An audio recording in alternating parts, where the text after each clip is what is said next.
We begin this series with a quote, "Live for the clan," said by a father to his son. It meant that he should just stay on his brother's side like a shadow. We now turn to a group of knights, with weary armor and swords in the ground. They stood frozen before a harsh wind. Another person appears, dressed in all black and without armor, while being on his knees before the silver knights. Someone walks to him, calling what he sees as a priceless sight. The man in black, who was kneeling, had blood dripping from his head and mouth as he tried to look up to see who was speaking to him. As numerous other knights show painful expressions on their faces, the voice continues to speak as he couldn't believe that a knight was fighting off the continent's strongest commanders on his own. The voice belonged to a man with a ponytail, who bravely stood in front of the other commanders, telling the man in black that he was impressed, which was to be expected because of who his brother is. It is revealed that the man in black is called Cyan Vert, who finally looks up and recognizes the man making fun of him as Boris, who could only give the evil eye as he continues to laugh at Cyan's situation. Summoning a weapon from the darkness aura, Cyan asks him about who made him do this. His first thought was the Emperor as he took a fighting stance against Boris, wielding 2 daggers in his hands. But as Cyan released his dark aura, Boris could feel it and felt disgusted by it as it was exactly what the rumors said it was going to be. Unleashing a blood-red fury aura, Cyan covers himself in it as Boris reveals that Cyan is an assassin from Mist. Boris reveals that Mist is an organization that is like fog to their Knights of Light.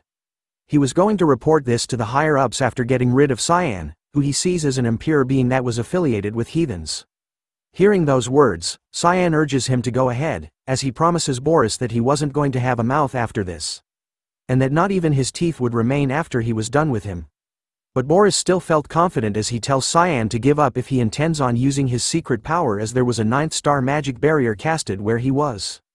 Cyan hears this and starts to think of a way to escape his current situation in order to reveal to his own brother about who the actual culprit was. Filled with a new purpose, Cyan was ready to go all out. A barrier? Means nothing to him now, as he was going to shred it to bits. But before he could do anything, another voice appeared, telling him that this was enough. A figure wearing golden armor walks by Boris, who bows his head and shows respect. Looking at the figure approaching, Cyan's face could only be filled with dismay as he realizes who it was. The quote from the beginner, "Live for the clan," told by Cyan's father, came to his mind in the middle of his current situation. His father also told him that his brother Ashel is by extension the clan, meaning to say that Ashel Vert's success is Cyan Vert's success. It turns out that this blonde man in the golden armor was Cyan's very own brother, Ashel Vert. Seeing him here, Cyan felt dizzy and confused, but he slowly understood that the culprit behind what was happening to him was his own brother Ashel. Cyan could only drop to his knees once again after realizing the shocking truth. Looking at his own brother, Ashel could see that Cyan was confused about why he was here. Still covered in his black and red aura, silence fell upon the brothers as they gaze upon one another. Cyan could only muster the courage to ask him face to face about what was going on.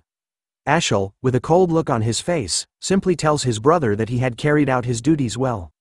For the clan, and for the people, and lastly for him personally. Cyan's aura started to erupt strongly after hearing those words from his own brother. Ashel reveals that he was going to remove the burden from his shoulders. But Cyan was still confused, asking him about whether he had done something wrong. Looking at the ominous fog-like aura surrounding Cyan's body, Ashel tells him that he was nothing more than a murderer, a person that he couldn't even call human anymore. He declares and shouts for everyone that Cyan had fooled them for long enough, and couldn't believe that he was unaware of his own sins. The words murderer and sins echoed through Cyan's head, bringing forth a new wave of rage as his eyes regained its fire. His anger was exploding towards his brother, as Cyan wondered what the hell he was talking about. The succession fight within the Empire, the Demon King army's raid, the war to unify the continent. Cyan had helped Ashel achieve all that he began, because serving him was his life. But now, his own brother was abandoning him, even though Cyan had worked like a dog for 20 years under him. As his fog-like aura started to explode even more, blood began to spill from Cyan's body. But he ignores the pain, focusing on his anger. It doesn't matter to him now if his entire body breaks down. He was going to give everything he had right now, if it means that he could destroy the very brother he was tasked to serve. Unleashing a monster-like amount of fog-like aura, the commanders that surrounded Cyan were shocked to see that he had so much strength left, making them think of him as inhuman. With a new demonic form that covers his face, Cyan took a fighting stance against his own brother, calling out the fact that the hero was trying to kill his younger brother, just because he was scared. "Aren't you ashamed of yourself, brother?" Those words seemed to hurt a spot as Ashel's face appeared annoyed with veins popping at the side of his head. Cyan starts the fight by charging at him straight away, but Ashel easily deflects and blocks all of his sneak attacks. As he continued to run around Ashel, Cyan thought to himself that all he needed was one hit. Just one hit would be enough for him. So he charges back in, believing that he can stab Ashel's weak point so that he couldn't regenerate. But as he attempted another attack, Ashel blocked it with a golden spell shield. Even with his back turned against Cyan, who was surprised to see the sudden golden spell block. Looking past Ashel, Cyan spots that it was the doing of Boris. As he lets his guard down for a moment, Ashel calls him a poor bastard before stabbing him through his stomach, causing Cyan to drop his precious dagger. With his sword deep inside his brother, Ashel tells him that he wanted to give him a painless death since they were brothers, but after what he did, Cyan had shown them his true colors. It proved what Ashel thought from the start, that Cyan was a demon. And that he was glad that he had never trusted his brother to begin with. Those words cut deeper than the sword as Cyan's demonic aura slowly disappears, revealing his speechless face. With a simple kick, he was knocked down to the ground. Sensing that the fight was over, Ashel left him lying on the ground by himself as he walked back, telling Boris that they were leaving now. Cyan couldn't move at all, as his blood continued to spill everywhere. He could only curse in his mind as he looked to the sky. Thinking that this was the end of his life, he couldn't believe the foolish life that he had lived so far. His eyes started to lose their light as he slowly closed them, ending by calling his life right now stupid. But as Ashel made his way back, something from the back caught his attention. It turns out to be Cyan who was giving it his all in his final moments. He screams out with all his might, "Die!" As he swung his dagger right to Ashel's throat, but a golden wave of light disintegrated our boy into nothing, leaving Ashel perfectly fine. Soon enough, a voice was screaming for young Master Cyan. A young boy awakens with sweat dripping down his face as he grips his neck while breathing hard. A woman wearing a maid uniform appears by his side, scolding him for sleeping so long and reminding him that he needed to get it together and to get ready. "Emily!" shouted Cyan with a mix of shock and confusion in his voice, scaring the poor young maid as he questions her on how she was here. But then something catches Cyan's attention. He recalled that it had almost been 20 years since he last saw her, and yet, looking at her current appearance, she looked exactly the same from the last time he saw her. Looking at the room behind her, Cyan notices that this place was the room he used to live in when he was younger. The furniture arrangement was the same too. Touching his face rapidly and everywhere, Cyan was shocked to learn that he had returned back to being a child. But as he continues to be stunned by this new information, Emily calls out to him once again.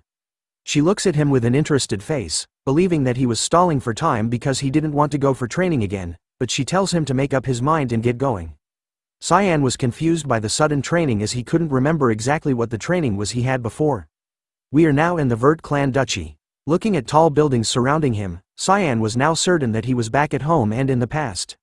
He was still panicking, wondering if what he was experiencing was the event where your life flashes before your eyes before death. He could even remember the exact moment this was, 27 years ago, Foundation Year 985 March 1st Street. It was a year before he entered the academy. Every year, the duchy holds a dual training session. His father, who is the owner of the duchy, Duke Vert, attends the event, making it a very big deal. His opponent back then was his half-brother, Cyan Vert, who was the same age as Cyan. His mother, Margaret Erzeth, is the Duke's wife. Thanks to that, Cyan received a lot more attention despite the fact that they were both the youngest. Ouch, look at him. Cyan was the bastardized son, and after being mocked in this fight, he became a laughing stock to everyone. Seeing his weak state, the Duke tells Cyan to not do anything from now on. This duel was the reason why his father stopped paying any attention to him too. Right now, they are starting the duel. Cyan was kind of pissed off as Emily suggests to him that he should just surrender instead. He couldn't believe that even a maid was looking down on him. But as he drew his weapon, he noticed something. He could feel that the rapier he was holding was quite heavy, meaning that his strength was the same as he had when he was at this age. But the feeling he was getting from holding the rapier made it hard for him to think that this was a dream or his life flashing before his eyes, as he had never heard of a magic spell that was capable of creating such a strong illusion either.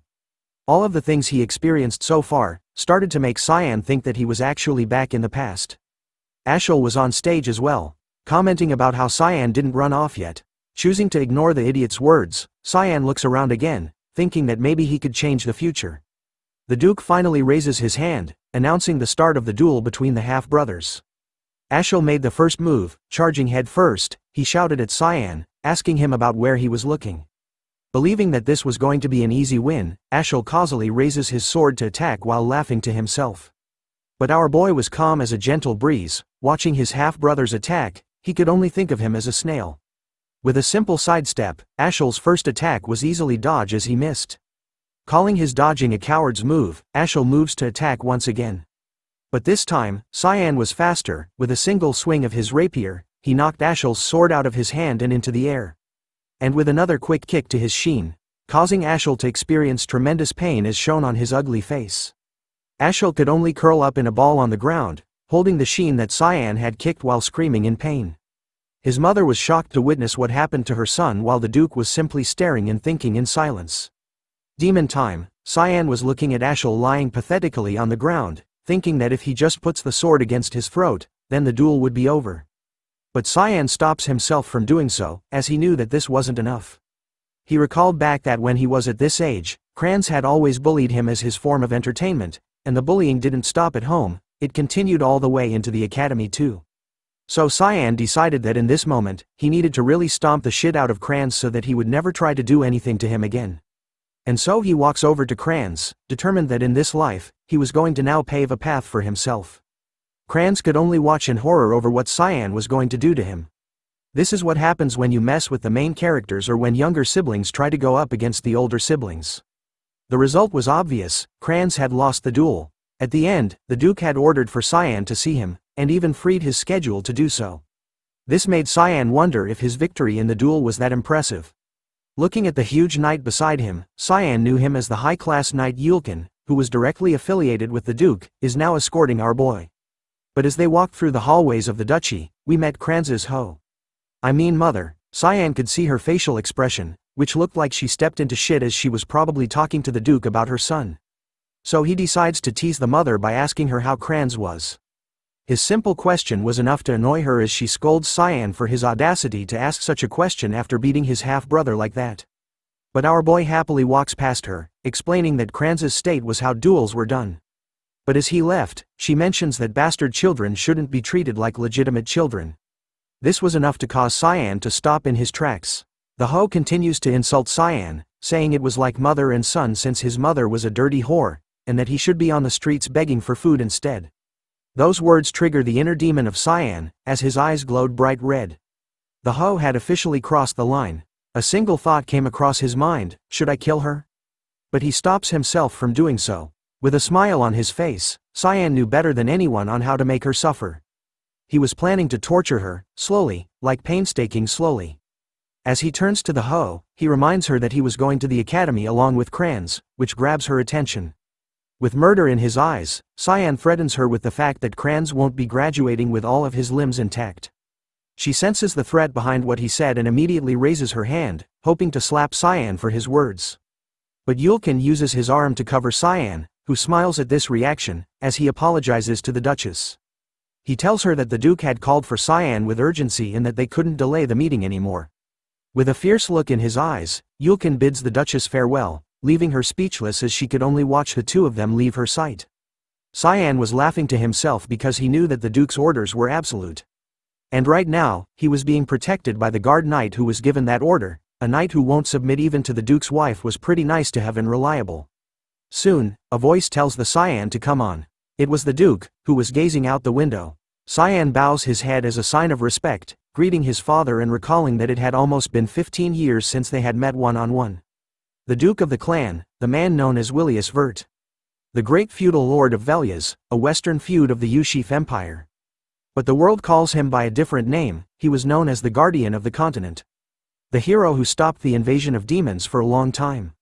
With the help of his remarkable magic power and worldly wisdom, this man shouldered a responsibility no one compelled on him, until his very death in the battle against the invasion of the Demon King's army. All this man wanted was there to be peace in the entirety of the continent. But Cyan's memories of him were different. He sees the man before him, someone who utilized his free will, decided on living his whole life serving others, as a simple stupid man. As they sat before each other, the Duke commented on the fact that he noticed that Cyan's eyes had precisely followed the sword of Kranz and dodged it. bringing Cyan to be confused for a moment. The Duke recounted the moment when Kranz ran to him, and yet he looked straight at the path of the swinging sword, and turned his body to dodge it. Which made the Duke question when Cyan had learned to wield a sword. Cyan could see how sharp his father was, so he gave the excuse that he didn't learn it but simply practiced on his own every night. But from what his father knew, Cyan had never shown any interest in swordsmanship, so it made him wonder why he would hide such excellent skills. Cyan replies that he didn't want to catch the people's attention, but despite that, he had actually gone all out in order to take down and beat the shit out of Kranz. Which made his father wonder once again, if the beating at the end of the duel was needed. Cyan could sense a different intention behind his father's words, and felt that he wanted to get a certain reply. So Cyan goes along with it, revealing to his father that he just wanted to prove himself. To prove that he was better than Kranz even though they share the same blood, he could see the meaning behind the duel. His reply causes his father to laugh for a while, before calling Cyan's response as excellent, a clear and concise answer that shows off his level-headedness. He was delighted over the fact that his son was so talented. He was sure that Cyan would become a great and reliable support for Ashel one day. Those words triggered the trauma within Cyan, who immediately froze after hearing what his father had said. He recalls the moment that Ashel had stabbed him and ended his life, so why would he become his helper again? Looking at his father's eyes, Cyan could see that in this life, it was the same as always, his father was still as obsessed as ever with Ashel. As his father tells him that he was going to give him anything he wanted as a reward for winning the duel, Cyan was determined now to destroy everything. Everything that Ashel had wanted to do, and so, with a determined look on his face, Cyan declares to his father what he wants. We now turn to a shocked Emily, who discovered that Cyan's reward was to enter the battlefront. She was going crazy, shouting at Cyan, who was calmly sitting on his bed, about if he knew what kind of place the battlefront was. She could recall that it was a place swarming with wicked and terrifying demonic beasts all over the place. Velyas, the western feud of the Yushif Empire. This is the only place in the entire continent to be called a battlefront. Even in that, the Lamia Valley, that can be called the front line, is a ferocious battlefield where the battles with demons have been going on for hundreds of years. Because of that, Cyan's father, who stubbornly opposed it from the start, gave him a condition. To become worthy of going to Lamia Valley within 1 month. This condition causes our boy to think about what his father meant by being worthy. But right now, his main goal is to raise his physical strength as much as possible in the time he has been given, since he was still weaker than his peers. Luckily, he still had the same combat sense as he had before regressing, as seen from the duel with Kranz. He could also sense the little amount of magic within himself. So if he trains his body according to his strengths, Cyan could make good use of it. So he decides to train starting from today. But as he was deep in his thoughts, the door to his room suddenly burst open, with a loud voice calling out for Cyan. A blue-haired lady had entered the room with a stick look on her face. It turns out to be Alice. She immediately grabs onto Cyan's collar, dragging him across the room while shaking his head furiously, asking him if he was crazy, while Emily calmly greets the young miss with a smile on her face. It turns out that Alice had found out that he had asked father to send him to the battlefront. After smacking him around and laying him on the ground, Alice tells him that defeating Kranz had gotten to his head, which cannot do. So she tells him to follow her to the rooftop. Late at night, we now see the siblings gathered at the rooftop as mentioned before. Cyan was carrying his rapier with him this time, as well as Alice carrying her own weapon. It turns out to be another duel, as Alice announces that they would start when they draw their swords, and that she would only allow Cyan to go to the battlefront if he can endure her attacks for 3 minutes. But Cyan wasn't happy with this, asking his sister if she really had to go this far. But she ignores his words, only wanting to know his answer to one question. With a serious look in her eyes, she asks Cyan if he was after the family's title. Hearing that, Cyan wondered if she was doing this because of that, but he was actually not even interested in the family title. Hearing no reply from him, Alice concluded that he was interested in it, and demanded Cyan to draw his sword. He reluctantly pulls out his rapier, thinking about how tiring and chaotic it was today, since it hasn't even been that long since his duel with Kranz. But much to his surprise, Alice makes the first move by charging forward without any warning. But Cyan was easily able to block her first strike, surprising Alice as she couldn't believe that a 10-year-old could block her attack that easily. Cyan, on the other hand, was questioning in his mind about why his sister is going all out against her own brother, who is 7 years younger. Sensing that her attack failed, Alice backs away for a moment. She knew that a rapier has a very light blade, and yet, Cyan was able to parry off her longsword attack. as seen from her hand trembling. Thinking that he was just lucky this time, Alice started to get pissed off over how well Cyan's intuition is. Cyan started to sense the danger from his sister, and realized that based on her face, he was screwed. And so, the two siblings continued to exchange blows with one another, attacking and deflecting together throughout the night. This time, Alice takes a different stance to attack, but Cyan manages to block it with the handle of his rapier. Sensing a chance, he uses Alice's strike against her, causing her longsword to slide off his rapier, allowing him the chance to take her neck. Much to Alice's surprise, but as his blade reaches close to her neck, Cyan was actually trying to stop his own attack. He twists his rapier in the end, allowing for Alice to block his attack at the last moments, separating the two siblings. As he landed on top of a nearby pillar, Cyan was breathing hard, thinking that his attack would have really been bad if he hadn't twisted his sword halfway through, or else he would have killed his own sister. It turns out that his attack style was based on the mist swordsmanship skill, Thick Fog, which mostly consists of skills meant to kill immediately. It was hard for him to fight right now without killing since he was lacking in strength. But right now, he was more focused on how much remaining time is left out of the 3 minutes since they started this duel. His arm was trembling while holding his rapier, since he was compensating for his weak strength by imbuing the sword with his mana, and yet, right now, Cyan was near his limit. Alice was also breathing hard, but this time, she was chanting something under her breath. "Earth, wind, come to me and act as my sword." Shock appeared onto Cyan's face as he realized that his sister was casting a 6-star magic. Alice took another stance, like a wild beast, but this time, her longsword was sparking bright blue. She was using the spell Aqua Blade. He couldn't believe that she was going this far, making Cyan wonder if she was planning on killing him. Looking into her eyes, he knew that it was over for him as Alice was chanting the words, I can't lose," under her breath repeatedly. Cyan decided to change the way he held his rapier, knowing that if he blocked her attack now, he would simply fall out of the castle. So he decides on another plan, trusting and believing that it would work. Our boy charges fearlessly towards Alice, who was casting a bright blue attack towards him. As he prepares another attack, Cyan was hoping for someone to come out as Alice prepares to strike him down with her 6-star magic attack. Cyan's plan worked as Yulkin appeared out of the blue between them, shouting at both siblings to stop. He grabs Cyan with one arm while using his other arm to block Alice's attack with his sword, causing her attack to fly upwards into the skies, lighting it blue everywhere, easily stopping them from hurting one another. The first thing he did was to call out to Alice, warning her that she was being too harsh against an opponent that was much younger than her. Cyan was glad to see that Yulkin was here to stop her attack. While Alice finally regained her mind, she immediately hugs her younger brother, apologizing for losing her mind for a moment there. As she cried on his shoulder, she revealed to Cyan that she wanted to stop him from going to the battlefield and was too obsessed with her goal. Seeing her this way, Cyan could only smile as he knew that this was how she was like.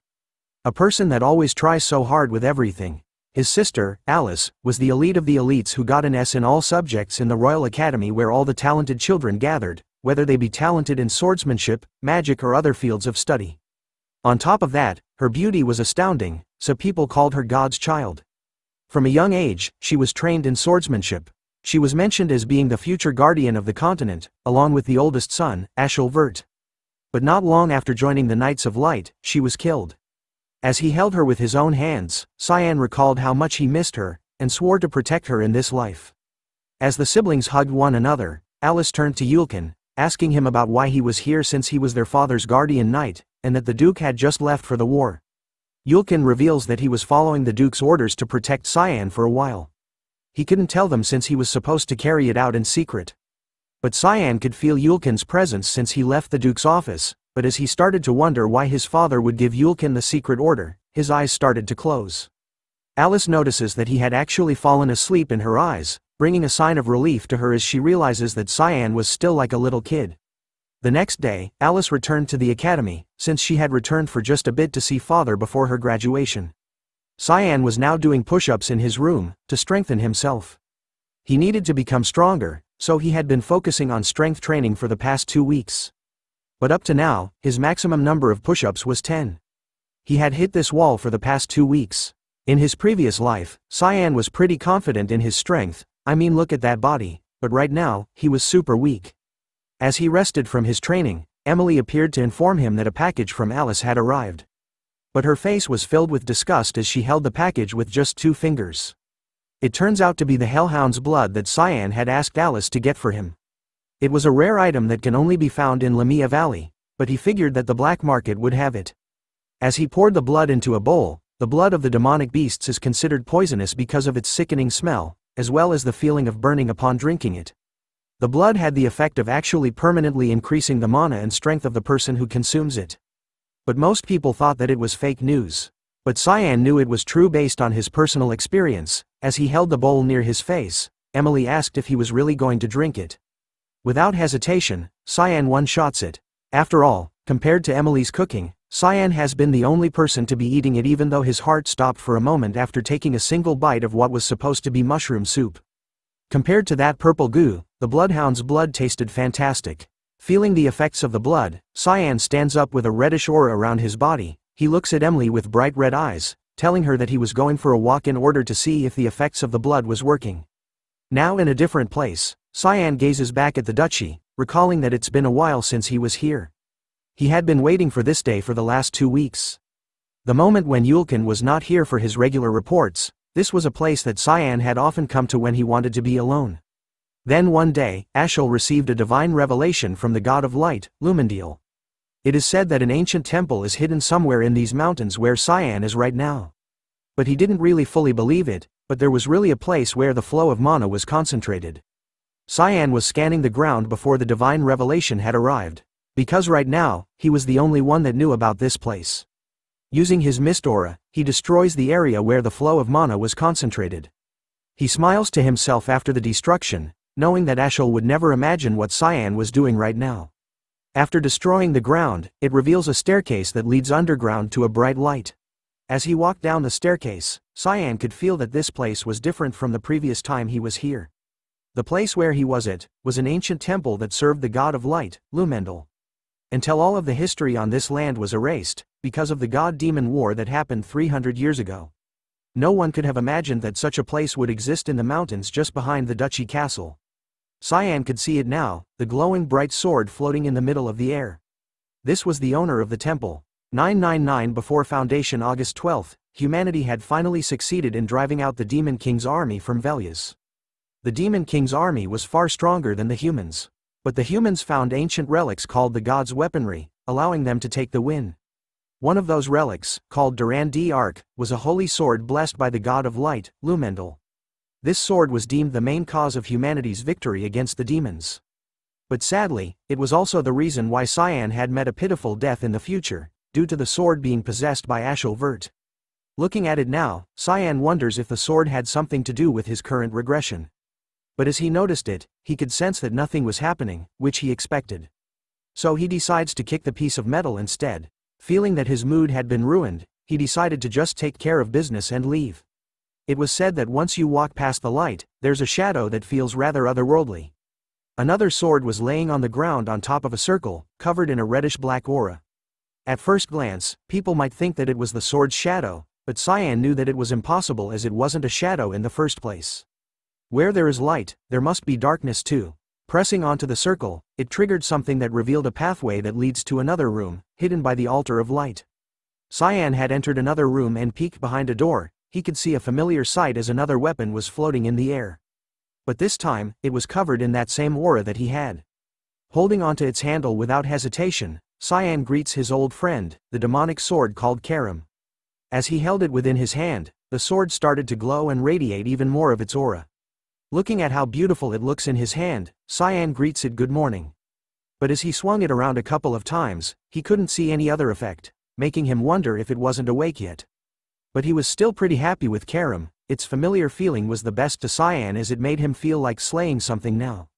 But as he was loving the sword, a voice and figure appeared in the shadow, asking Cyan if he had any fear, warning him that there was an effect for awakening it. Cyan, with his normal-looking face, simply replies to the voice that the sword was now his. But the shadowy figure grew much larger in size, revealing to Cyan had woken up a sleeping demonic sword. With a creepy smile on its face, it warns Cyan that it was too late to regret it now. It launches itself to our boy, aiming to take control of his body. Much to its surprise, Cyan simply grabs the shadowy figure by its throat. As he holds the throat tightly in his hand, he tells the figure, who reveals its face, that it wasn't this rash before. The figure was confused on how it was possible for him to touch it, but our boy was serious when he said that the sword was now his. The shadowy figure suddenly summoned sharp pink-clawed hands, hoping to strike Cyan, and was able to back off. It turns out to be a woman. The mysterious woman, who manages to slip out from Cyan's hold, asked him about who he was. Looking at the red-black aura that Cyan was releasing, the woman wonders if he was the successor, as she could feel Eru's aura from him. Hearing that, Cyan reveals that he was in fact the successor of Eru. He declares himself as her master, and orders her to bow down, before revealing that this woman was the demonic sword Karam. But she refuses. After all, she sees that Cyan was just a small kid. So she attacks him relentlessly, unwilling to accept the fact that he was the successor. As he blocks her attacks, Cyan realizes that words aren't going to work on Karam, as her final goal was to take over the body of the user. So now, he had no choice. He needed to go a bit easy on her. With a smile on his face, Cyan activates the demonic sword control, causing Karam to instantly be pressed hard onto the ground. As she laid on the ground, Cyan offered her a chance to accept him as her master while he was being nice. But Karam ain't no bitch. She struggles against his power, wondering how he was able to use that skill. Seeing her refusal, Cyan calls the spell again. This time, Karam's head went straight into the ground. Seeing that she was still refusing, Cyan spams the spell, demonic sword control, over and over again, to the point that Karam's body was halfway into the ground. Cyan then asked her the same question. Finally, Karam gives in and accepts him as the master. After finally gaining full control over the demonic sword Karam, Cyan aims to leave this place, thinking that he had been gone for too long. Karam was excited to leave as well, as it had been a long time since she breathed fresh air. Revealing a new form, she was happy over the smell of fresh air. She then nudges Cyan to reveal his full name to her, which he does. Cyan Vert. Hearing his name for the first time, Karam noted that she had never heard of such a name before, making her wonder if Eru had really chosen him. This was when Cyan revealed to her that Eru had chosen him in his past life. Hearing this, Karam wonders what the hell he was talking about. Cyan continues to tell her that he had already died once. But soon, they came back to the holy light sword. Karam could see that Duran was still sleeping. Cyan knew that he would have to wait for 20 more years for his owner. Hearing this from Cyan, Karam felt as though he knew the future. But as she was saying that, Cyan takes a swing at Duran, slicing off the tip of the handle. And took it. Seeing this, Karam was panicking, wondering what Cyan was going to do with the tip. With an evil look on his face, Cyan did it simply to make things more interesting in the future. After some time, we now turn to a scene where a carriage was driving along the dirt road. It came to a stop as its carriage doors opened. Stepping out of it was Cyan, who was now dressed in armor. Looking around where he was, he couldn't believe that the day had finally arrived, proving that time sure flies. As a group of knights arrive, Cyan bows his head to greet his father the Duke, who wanted to ask Cyan one last time if he was sure that he wanted to go to the battlefront, as he would allow it if he decided to back off now. But our boy was going all in, telling his father that his heart lies at the battlefront. Hearing his reply, the Duke turns to Yulkin, ordering him to open something. Cyan was quick to notice that Yulkin was holding a scroll, which meant that they were planning on summoning something. As Yulkin opens the scroll, it reveals a red magic circle. It turns out that they were summoning a demonic beast near them. Cyan was now up against a hellhound face to face now. Instead of being afraid, he was calm. Raising his rapier against the low-ranked demonic beast from the Lamia Valley, he knew that this was a test that the knights and his father had a hard time preparing. Before the test started, Cyan noticed that the knights nearby had their hands on their sword handles already, meaning that they were ready to come in if things got dangerous for him. The Duke provided some words of wisdom, telling Cyan to be responsible for his every action and that he needed to prove how strong his resolve is by passing this trial and showing all of them. Hearing about this trial, Yulkin was reminded of something in the past. He was given a proposal from Cyan, who had asked for a duel against him. Cyan explains that there was only 3 days left until the deadline he had promised his father, so he couldn't just keep swinging his sword in the air now. Cyan wanted to get a sense of a real fight, so he wanted Yulkin to help him out. But Yulkin was hesitating to accept the request, since his opponent was going to be someone who is so young, and suggested Kranz as his opponent instead. But then Cyan reveals that Kranz would run away from him every time they saw each other nowadays. Yulkin could see that this was going to be a hassle, but still, he decided to accept Cyan's request for a match. But he gives the condition that he was only going to fight with his sword's sheath, and that he was going to focus on defense while Cyan could attack all he wants. Cyan accepts Yulkin's conditions, but before they started, he had another favor to ask of him. With a serious look in his eyes this time, Cyan tells Yulkin to not reveal whatever happens from now on to his father. And that this was an order. Hearing that, Yulkin couldn't help but be curious by what Cyan means. And so, the match started with Cyan's fast charge towards Yulkin, who managed to block the first strike. But as he defended against the attack, he could feel how heavy it was, which was hard to believe since his opponent was a 10-year-old boy. Seeing how fast Cyan was moving, he could see how quick he was. But then Cyan disappears from his sight completely, and reappeared high up above in the air above him. Sensing the impending attack, Yulkin manages to block all of Cyan's attacks so far. With a mad look in his eyes, Cyan lands the final blow, which Yulkin still manages to block.